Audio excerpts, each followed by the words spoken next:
찬송가 401장입니다. 찬송가 401장. 주의 곁에 있을 때 마음이 든든하오니 주여 내가 살 동안 인도하여 주소서. 주여 주여 나를 인도하소서. 바른 세상 살 동안 주여 인도하소서.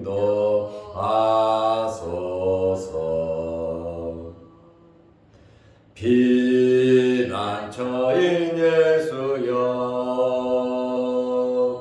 세상 물결 험할 때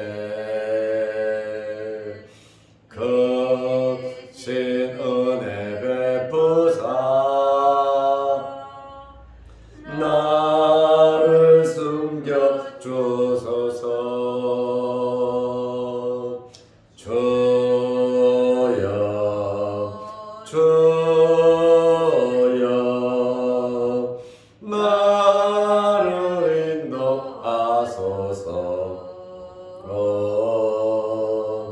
바른 세상 살 동안 주여 인도하소서.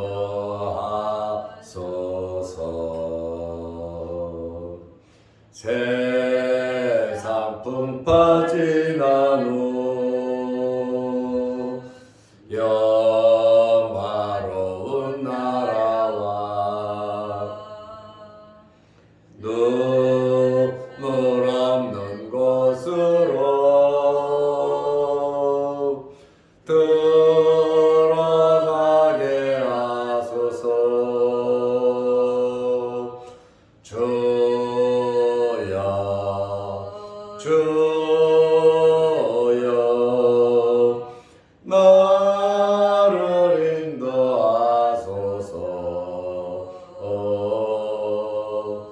바른 세상 살 동안 주여 인도하소서.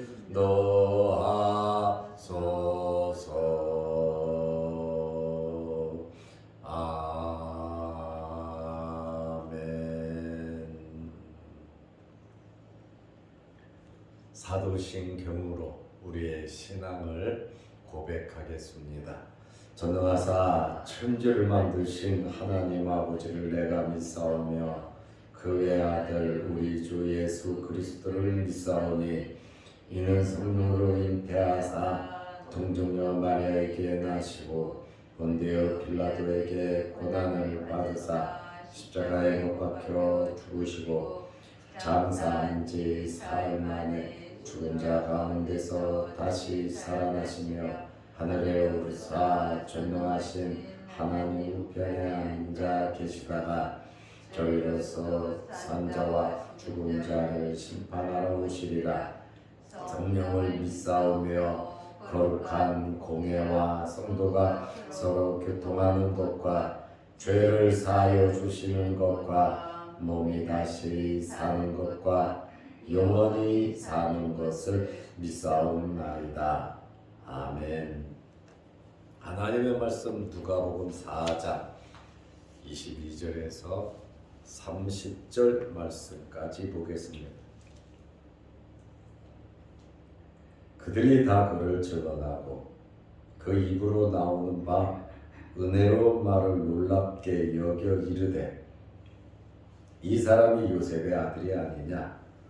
예수께서 그들에게 이르시되 너희가 반드시 의사야 너 자신을 고치라 하던 속담을 인용하여 내게 말하기를 우리가 들은 바 가버나움에서 행한 일을 내 고향 여기서도 행하라 하리라. 또 이르시되 내가 진실로 너희에게 이르노니 선지자가 고향에서는 환영을 받는 자가 없느니라. 내가 참으로 너희에게 이르노니 엘리야 시대에 하늘이 3년 6개월간 닫히어 온 땅에 큰 흉년이 들었을 때에 이스라엘에 많은 과부가 있었으되 엘리야가 그중 한 사람에게도 보내심을 받지 않고 오직 시돈 땅에 있는 사렙다의 한 과부에게 뿐이었으며 또 선지자 엘리사 때에 이스라엘에 많은 나병 환자가 있었으되 그 중에 한 사람도 깨끗함을 얻지 못하고 오직 수리아 사람 나만 뿐이었느니라.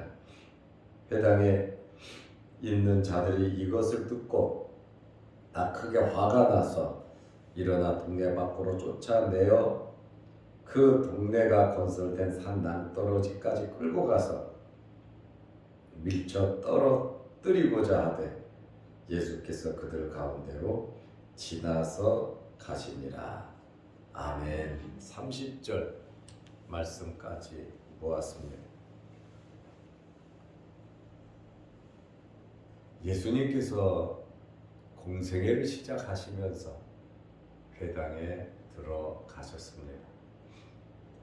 어렸을 때부터 들어가실 때 하고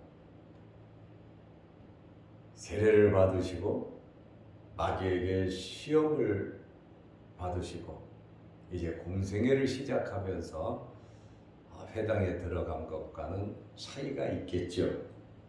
예수님께서 회당에 들어가셔서 말씀을 읽으려고 서시자 사람이 두루마리를 갖다 줬는데 이사야 선지자의 글이었습니다. 예수님께서 그 말씀 이사야 61장 1절 2절 말씀을 읽으시고 예수님께서 앉으셨어요. 앉으셔서 말씀을 강론, 지금 말로 하면 설교하시는 거죠. 여기에 나온 내용, 메시아에 대한 사역입니다. 그런데 예수님께서 뭐라고 말씀하셨냐면 오늘 너희 귀에 응하였다. 내가 메시아라는 말이거든. 이 말씀이 곧 그대로 응하여졌다. 600년, 700년 전에 이사야 선지자가 메시아가 올 텐데 메시아가 오면 가난한 자에게 복음을 전하고 또 포로된 자에게 자유를 주고 눈먼 자에게 다시 보게 함을 눌린 자에게 자유를 주의 은혜를 전파하려 함이라 하고 메시아의 사역에 대해서 내가 메시아다 이렇게 말씀을 하셨습니다. 22절에 보면 그들이 다 그를 증언하고 예수님을 증언했다 이렇게 말하거든요. 이 증언이라고 하는 말은 에마르티룬이라는 단어인데 칭찬했다는 말이에요. 예수님의 말씀을 듣고 감동을 받고 놀랐다라고 하는 그런 말입니다. 그 입으로 나오는 바 은혜의 말을 놀랍게 여겨 이르되 은혜의 말씀을 놀랍게 여겼다.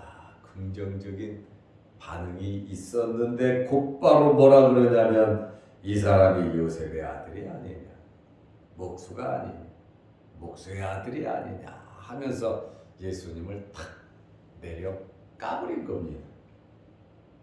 은혜로운 말씀을 들었음에도 그들은 적대적인 태도로 돌변했습니다.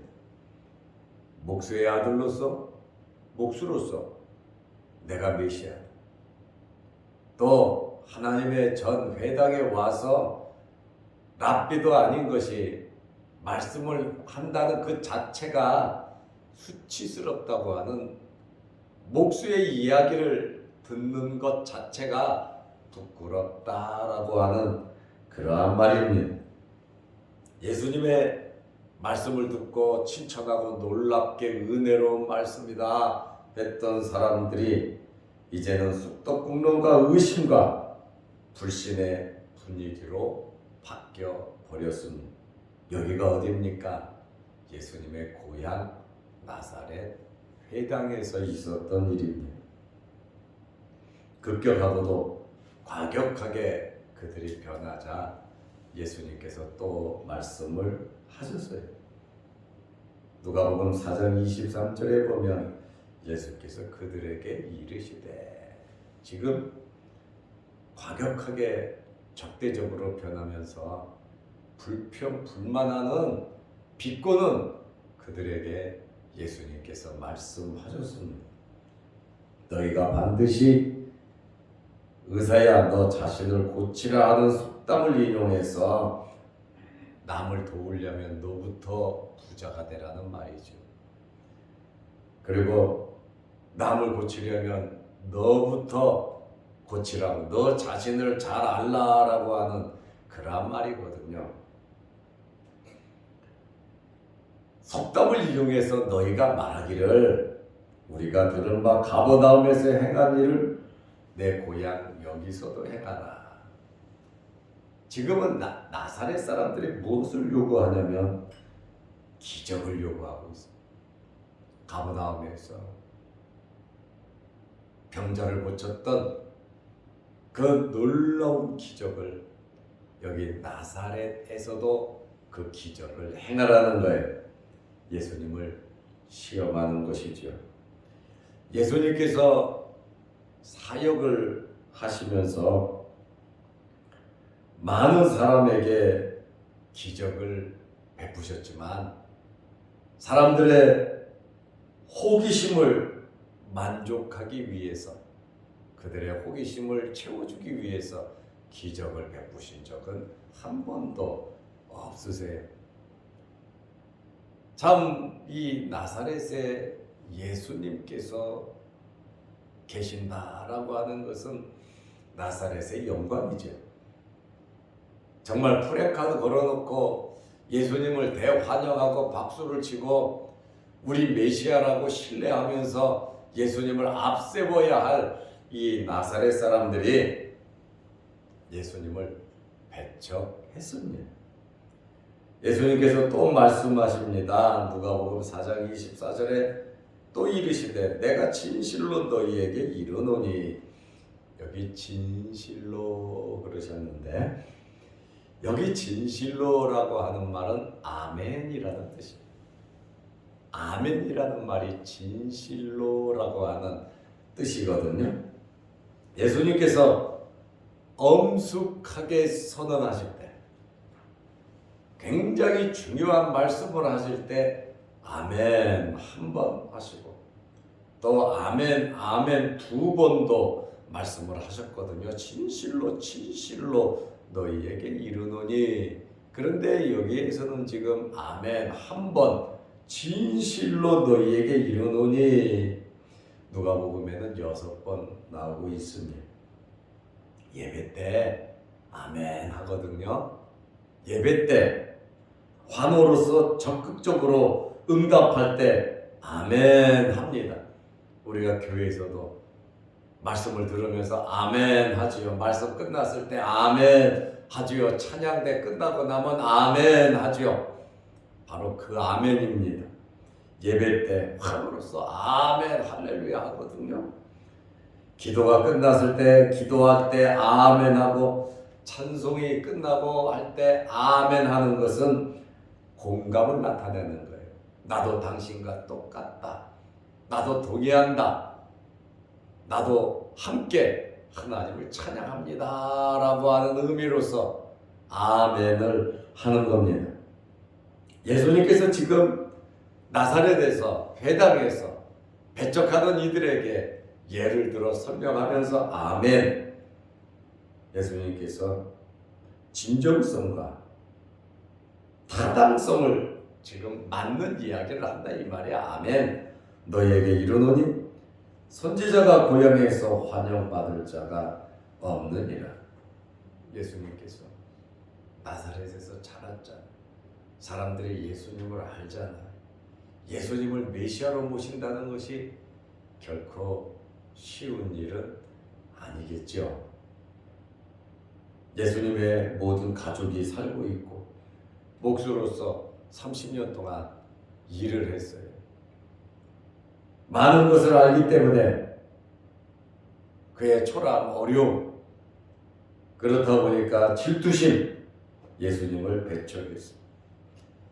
예수님께서 이렇게 나사렛에서 배척을 하니까 기적을 베풀 수 없다라고 하는 말씀을 두 가지의 예를 들어서 하시고 계십니다.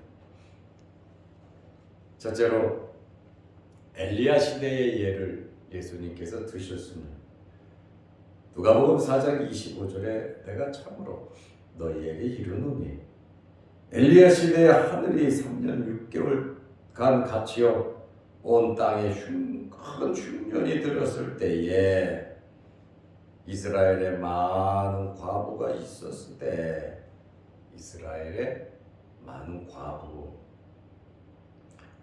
어려운 일을 당하면 고아와 가부는 가족도 없고 도울 사람이 없어서 더 힘듭니다. 대부분 굶주림에 허덕이고 있었습니다. 이스라엘에도 많고 많은 과부들이 있었지만 26절에 보면 엘리야가 그 중 한 사람에게도 보내심을 받지 않고 오직 시돈 땅에 있는 사렙다의 한 과부에게 뿐이었으며, 이 시돈은 이방이거든요. 이방 땅에 있는 한 과부에게 기적을 베풀었다. 두 번째로는 엘리사 시대의 예를 들고 있습니다. 또 선지자 엘리사 때에 이스라엘에 많은 나병 환자가 있었으되 나병에 대해서 특별히 치료 방법까지 선별 방법까지 상당히 나병 환자가 이스라엘에 많이 있었습니다. 그 중에 한 사람도 깨끗함을 얻지 못하고 오직 수리아 사람, 개역 성경에는 아람 사람이라고 나와 있지요. 아람, 수리아, 나만 뿐이었느니라. 이스라엘의 많은 나병 환자가 고침받은 것이 아니라 이방 사람, 이스라엘을 괴롭히는 아람 사람, 수리아 사람, 나만 뿐이다. 예수님께서 이 두 가지 예를 왜 드셨어요? 이방인들, 사렙다 가부도 이방인이고 수리아 사람 나아만도 이방 사람, 기근 때 이스라엘 사람들을 먹여 살려야지. 환자가 있으면 이스라엘 사람들을 고쳐야지.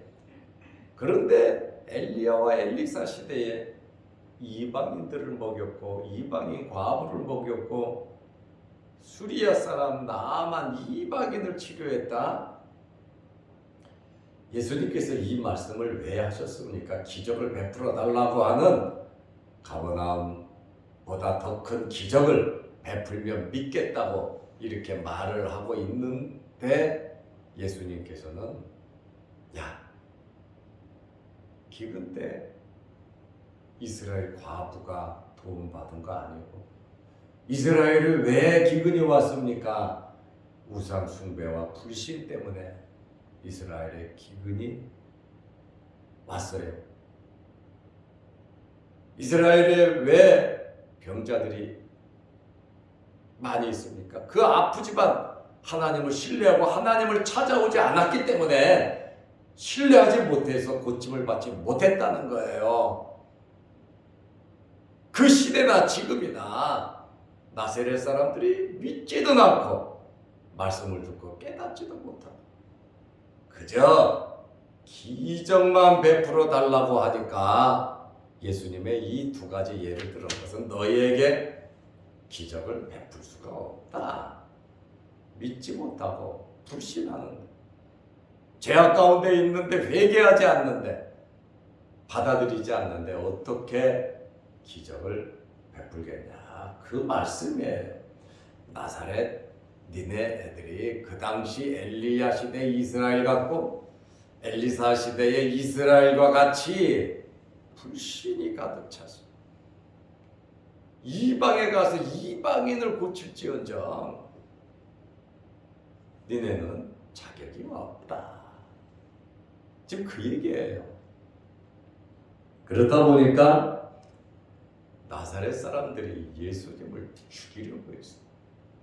그 말은 또 깨달았어요. 보니까 예수님의 말씀하신 그 말. 누가복음 4장 28절 말씀에 보면 회당에 있는 자들이 예수님의 말씀을 들은 사람들이겠죠. 이것을 듣고 다 크게 화가 나서 전부 다 뚜껑이 열려버렸어. 말씀을 듣고 은혜 받고 아멘하고 청종하고 순종하면 나사렛에 엄청난 복이 임했을 텐데요. 그렇지 않아요? 그런데 예수님의 말씀을 듣고 다 크게 화가 났다. 회개해야 할 사람들이 지금 굉장히 분노를 느끼고 있으니 선민의식이 강한 이스라엘 사람들에게는 모독으로 들렸을 수도 있지요. 이방인들만 혜택받았으니까. 이렇게 예수님의 말씀을 직접 들은 영광이죠. 진짜 영광이죠. 은혜를 받는 곳에서 또 회당 안에서 그들에게 엄청난 분노가 발생되어서 예배드리는 곳에서 이러면 안 되겠죠. 하나님을 섬기는 장소에서 기도하고 찬송하는 곳에서 이렇게 분노한다는 것은 올바른 믿음, 올바른 신앙을 가진 것이 아닙니다. 누가복음 4장 29절에 보면 일어나 동네 밖으로 쫓아내어 예수님을 나사렛 동네 바깥으로 쫓아 더럽고 추하다는 거죠. 너 같은 인간은 우리가 받아들일 수 없다는 거예요. 예수님께서 고향에서 지금 이런 대접을 받고 있다는 거죠. 그 동네가 건설된 산 남떨어지까지 끌고 가서 예수님을 남떨어지까지 끌고 가서 밀쳐 떨어뜨리고자 하되 분노의 극에 달아 사리를 뜨게 되었고 처음에는 신기하고 호의적으로 듣다가 이렇게 폭도로 변하고 말았습니다. 예수님을 동네 밖으로 쫓아내고 그 다음에 산 남떨어지까지 끌고 가서 실족해서 죽은 것처럼 예수님을 죽이려고 아주 고의적으로 죽이려고 산 남떨어지까지 끌고 갔다. 사람의 마음이 어느 정도인지 알겠죠. 이렇게 나사렛 사람들이 예수님을 배척했어요. 그냥 아유 너 듣기 싫어 가 이렇게 쫓아낼 정도가 아니에요. 끌고 나가서 산 남떨어지에서 던져 죽이려고 했던 이러한 자들이 바로 나사렛 사람들이다 그 말입니다. 누가복음 4장 30절에 예수께서 그들 가운데로 지나서 가시니 남떨어지로 던지려고 했는데 그냥 예수님께서 누가 감히 예수님을 남떨어지 밑으로 던져 죽일 수가 있겠습니까? 사탄이 잠시 떠났다고 했는데 이렇게 간간히 나타나서 예수님을 죽이려고 하는 이러한 사탄의 역사를 우리는 발견하게 되고 여기 이 내용을 보면 예수님께서 기적을 베풀어서 나가셨다 그런 내용 이런저런 설명이 없어요. 그렇지만 예수님께서 기적적으로 빠져나가셨다. 이 말은 예수님께서 하시고자 하시는 일을 계속 하시고자 지나가셨다. 아직 때가 되지 않았잖아요. 오늘 나사렛에서 배척한 이러한 말씀을 보면서 예수님의 말씀을 듣고 좀 아멘 하고 동의하고 자신 돌아보고 긍정적인 이러한 믿음을 가졌다면 얼마나 좋았겠습니까? 우리는 말씀을 듣고 분노를 느끼고 화를 느끼고 말씀을 듣고 삐지고 답답하고 속상해할 것이 아니라 말씀을 듣고 어찌하고 회개할 수 있는 내 자신을 돌아볼 수 있는 저와 여러분들이 되시기를 바랍니다. 기도하겠습니다.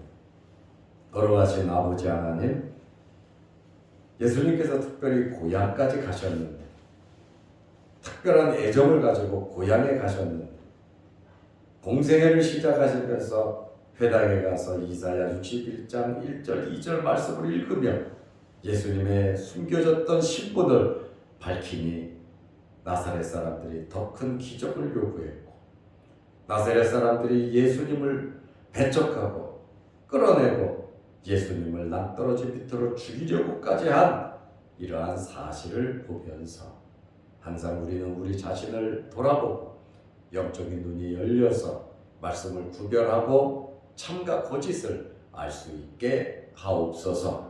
오늘도 이 새벽에 우리를 주의 전으로 부르시고 예배드리게 하심을 감사합니다. 기도하게 하시오니 감사합니다.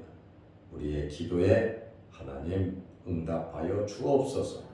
크고 작은 어려운 일이 있을 때마다 하나님을 바라보게 하시고 하나님의 놀라운 기적과 이적을 바라보며 우리의 문제가 예수 그리스도의 이름으로 말씀으로 해결되게 하옵소서. 또한 영상 유튜브를 보면서 함께 말씀으로 은혜 나누는 성도들에게도 크신 은혜와 복을 내려 주옵소서. 예수님의 이름으로 기도드리옵나이다. 아멘. 하늘에 계신 우리 아버지여, 이름이 거룩히 여김을 받으시오며 나라 임하옵시며 뜻이 하늘에서 이룬 것 같이 땅에서도 이루어지이다. 오늘날 우리에게 일용할 양식을 주옵시고 우리가 우리에게 죄 지은 자를 사하여 준 것 같이 우리 죄를 사하여 주옵시고 우리를 시험에 들게 하지 마옵시고 다만 악에서 구하옵소서. 대개 나라와 권세와 영광의 아버지께 영원히 싸움나이다.